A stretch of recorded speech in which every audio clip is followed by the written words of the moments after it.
life science, we examine living things on many different levels. On the smallest level, everything is made of atoms. Atoms combine to form molecules, and those molecules are used to build cells. Similar cells form tissue layers inside of living things.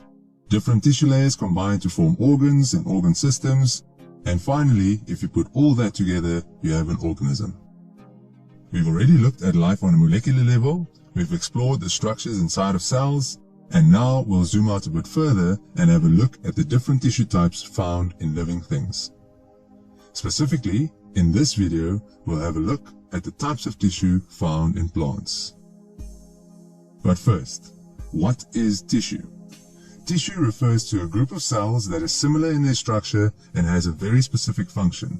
So basically, groups of specialized cells. Before we jump in and have a look at the different kinds of plant tissue, I think it helps to sometimes zoom out a bit further and understand a bigger picture before you try and focus on the smaller details. So just for reference, let's briefly look at the organs that make up a plant. The plant organs are the leaves, the stem, and the roots.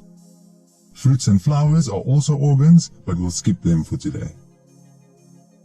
Inside of these plant organs, you will see regions of different looking cells. These are the different tissue types. Note that these drawings are very simplified and brightly colored to make it easier to differentiate between the regions, but they don't actually look like this. We'll be referring back to these regions throughout the video, but for now, let's have a look at the different tissue types. Plant tissue can be broadly divided into two types, meristematic tissue and permanent tissue. These are also then further subdivided, so make sure you keep track. Meristematic tissue are undifferentiated cells that divide to make new cells. You might be wondering, what does undifferentiated mean? Well, cell differentiation is the process whereby cells become more specialized. So undifferentiated, in this case, basically means not specialized. Once a cell has specialized, they can't reverse this process, and also they can't divide to make new cells. So it is very important for plants to have undifferentiated cells to allow the plants to grow. Because the main purpose of meristematic tissue is growth through mitosis, these cells have dense cytoplasm and large nuclei, but very few organelles. Their structure is perfect for easy cell division through mitosis. There are two types of meristematic tissue, apical meristems and lateral meristems. Apical meristems are found in the tips of the roots and the stem, and are responsible for what is called primary growth, which means growing in length. Whereas lateral meristems are found primarily in the stem and are responsible for secondary growth, which means growing in width. An example of lateral meristems are the vascular cambium found in the stem, which divides to form rings in the tree. We'll learn more about this process in later topics. Permanent tissue, on the other hand, are, as the name suggests, made of cells that have differentiated and become specialized in their structure and function, meaning cells are permanent and cannot change into other tissue types, and usually cannot divide to make more cells. So permanent tissue are specialized cells with specific functions, but rely on meristematic tissue to make more new cells as the plants grow. Now, there are many types of permanent tissue to cover, and they are grouped together as either epidermal or dermal tissue, vascular tissue, or ground tissue. So try and keep track and rewind if you get lost. The first type of permanent tissue we'll be looking at is the epidermal tissue. Epidermal tissue is a single layer of cells that cover the entire surface of the plant, meaning the leaves, the stem, and the roots. The main function of the epidermis is to protect the plant. One of the protective measures the epidermis has is the formation of a waxy cuticle on the outside of the cells, which prevents excessive water loss. The cuticle is, however, mostly found on the upper surface of leaves and stems, but not the roots, as the roots have to absorb water from the ground, so a layer preventing water from entering the cells would be a problem. Now, apart from the normal epidermal tissue we find in plants, there are also two special kinds of epidermal cells, with very specific structures and functions. These are the stomata and the root hairs. Stomata are structures mostly found on the underside of leaves.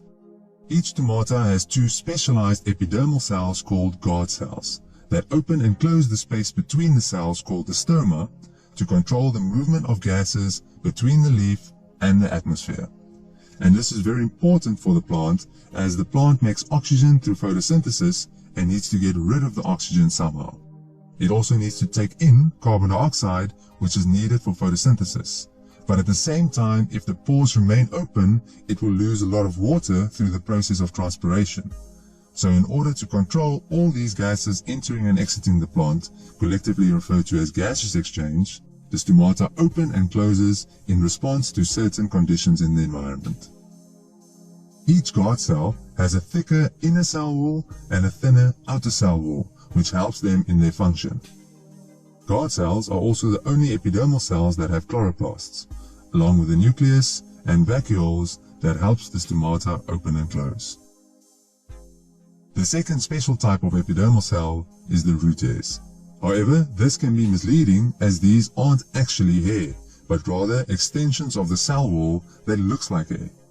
The purpose of these extensions are to increase the surface area for absorption of water and minerals from the soil. These root hair cells also have large vacuoles to assist with the absorption of water and minerals. The next type of permanent tissue we're going to look at is the vascular tissue. Vascular tissues are responsible for the transport of substances like water, minerals, and nutrients throughout the plant. There are two types of vascular tissue, xylem and phloem. Xylem and phloem are classified as complex tissues because they are comprised of more than one kind of cell. So it might get a bit tricky, but stick with it and you will see that it is not that complex. Let's first look at xylem. Xylem are long hollow tubes that are found all throughout the plant and connect the roots with the leaves. The cells that make up xylem are dead by the time they are mature, meaning they grow in size and then the cells die, leaving behind cell walls that are connected end to end to form long hollow tubes for fast transport of water. The cell walls of xylem are strengthened with a compound called lignin, which provides great strength and support. The walls of xylem tubes also have tiny holes called pits, which allow water to be transported between neighboring xylem vessels. The function of xylem is the movement of water and minerals from the roots, where it is absorbed from the soil, to the rest of the plant. So basically, the upward movement of water and minerals. Xylem is made of two kinds of cells, vessel elements and tracheids. Vessel elements are joined end to end, forming long tubes called xylem vessels. Because the vessel elements are dead at maturity, the cross walls between the cells are heavily disintegrated or absent completely, allowing for very fast transport. Tracheids are longer and thinner than vessel elements and are tapered at the ends, causing them to overlap each other. Due to the shape of tracheids, they add more strength and support for the xylem, but have slower transport. Tracheids also have pits for lateral movement of water and lignin that strengthens the cell walls. The other type of vascular tissue found in plants is phloem. Just like xylem, phloem is found in all parts of the plant. But unlike xylem, phloem is made of living cells and the cell walls are much thinner. The primary cells in phloem are the sieve elements that are connected end to end to form long sieve tubes, stretching from the leaves to all parts of the plant. The cross walls between the cells are perforated, meaning they have tiny holes in them that allow transport between the cells. Because the cells are living, the transport in phloem is much slower than in xylem. The cells of sieve tubes also have no nuclei and are dependent on neighboring cells called companion cells for vital metabolic activities. The function of phloem is to transport organic nutrients like glucose or sucrose that is made in the leaves through photosynthesis and other metabolic activities to other parts of the plant like the roots, where it can be used or can be stored. For this reason, we think of phloem as transporting nutrients mostly downwards. So xylem transports water and minerals upwards, while phloem transports nutrients, again mostly downwards. The last group of plant tissue is called ground tissue. Ground tissue is the most abundant type of tissue found throughout the plant and makes up most of the body of the plant. There are three types of ground tissue: parenchyma, collenchyma, and sclerenchyma. Parenchyma is the most abundant of the three, making up the bulk of the tissue found in leaves, stems, and roots. Cells of parenchyma has thin cell walls with large vacuoles for storage. The cells are usually loosely packed, leaving space between the cells called intercellular spaces. These intercellular spaces are very important to allow the easy movement of substances between the cells. Some special parenchyma cells have the very important job of photosynthesis in the plant, which means they need a lot of chloroplasts, and as a result, they are called chlorenchyma. The main function of parenchyma tissue is the making of nutrients through metabolic activities like photosynthesis and the storage of these nutrients. A good example of parenchyma tissue is the mesophyll found in leaves.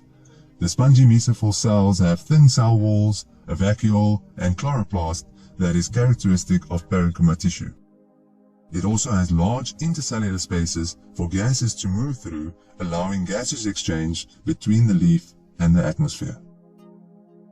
The next type of ground tissue is the collenchyma. Cells of this type of tissue have slightly thicker cell walls, especially in the corners between the cells. The cell walls fill up the spaces between the cells, leaving very little to no intercellular spaces. However, the cells are still living, and the cell walls contain cellulose like most other plant cells, but unlike sclerenchyma, which we will be looking at in a second.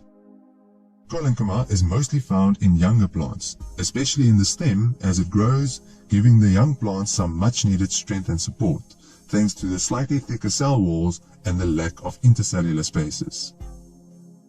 Finally, we get to the last type of ground tissue, and the last plant tissue we'll be looking at, sclerenchyma. Sclerenchyma tissue prominently feature in both the leaves and the stem, usually found close to the vascular tissue. Similar to xylem, cells of the sclerenchyma are dead once it reaches maturity, leaving behind thick cell walls strengthened with lignin. Due to this, the sclerenchyma tissue is very strong and helps to strengthen and support many structures in the plant. The cell walls of sclerenchyma are evenly thickened all around, and the dead cells leave behind a hollow space between the cell walls called the lumen. And that is it. I hope you at least remember some of what we covered, but if you're still lost, don't worry, I can assure you most people are. So take some time, rewind the video, and make a mind map for yourself to organize the different tissues in a way that helps you remember it.